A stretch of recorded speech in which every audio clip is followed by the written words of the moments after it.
સાથે સાથે સેવા પરમો ધર્મનું સૂત્ર પણ અમે લઈને નીકળ્યા છીએ અને સમગ્ર વિસ્તારમાં ગોંડલ શહેર અને ગોંડલ તાલુકાના તમામ ગામડામાં આશરે 101 પરિવાર નમસ્કાર દર્શક મિત્રો, સ્વાગત છે આપણી યુટ્યુબ ચેનલ એટલે કે એમબી ન્યૂઝ ગુજરાતમાં।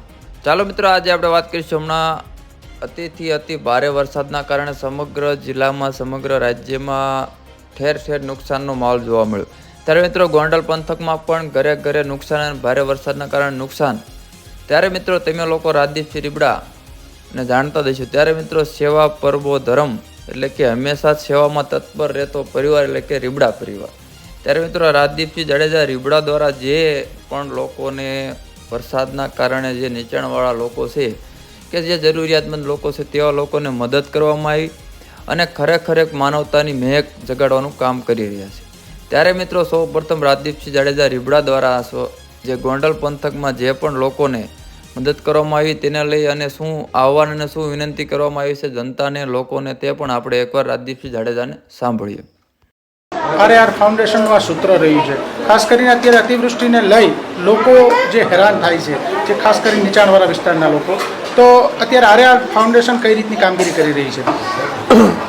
સાથે સાથે સેવા પરમો ધર્મનું સૂત્ર પણ અમે લઈને નીકળ્યા છીએ અને સમગ્ર વિસ્તારમાં ગોંડલ શહેર અને ગોંડલ તાલુકાના તમામ ગામડામાં આશરે 101 પરિવારથી વધારે લોકોને અમે આશરો આપીને રહેવા ખાવા પીવાની બધી સુવિધા કરી દીધી છે।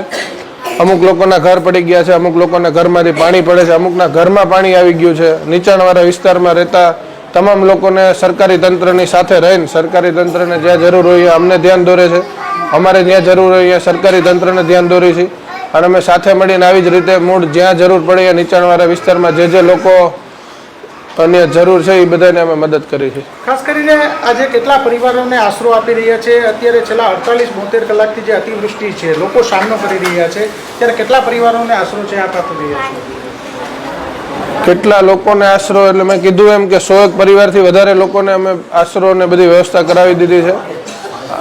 હાલ અત્યારે આપણે રીબડા છીએ, એવી રીતે આજુબાજુના મારા ગામડામાં ઘણા લોકો અલગ અલગ સમાજના નીચાણ વિસ્તારમાં રહેતા અમારા તાલુકાના ગામડાના લોકોને હું અત્યારે રીબડા શિફ્ટ કર્યા છે। એ એમના ગામડાની નિશાળું પણ ફૂલ છે। જેમ કે મેં કીધું એમ સરકારી તંત્ર સાથે મળીને અમે અત્યારે પ્રાઇવેટ જગ્યા ઉપર બધાને શિફ્ટ કરી દીધા છે। જ્યાં વધારે લોકો છે અને જગ્યા ઓછી પડે છે એટલે ક્યાંય સમાતા નથી, એટલે આપણે પ્રાઇવેટ જગ્યા ઉપર શિફ્ટ કર્યા છે।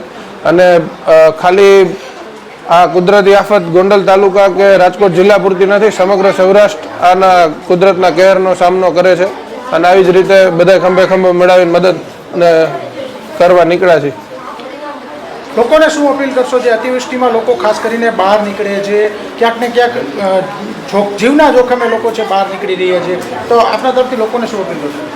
હજી આજે જ સવારની વાત છે, ગોંડલમાં ભાદરકાંઠાના એક નદીના કાંઠે એક પરિવાર લેવા પટેલ સમાજનો બાબરા તાલુકાનો પરિવાર નદીમાં તણાઈ ગયો અને એનું એક નાનું બાળક અને પતિ પત્ની તણાઈ ગયા અને પતિ પત્નીની બોડી આપણને મળી છે।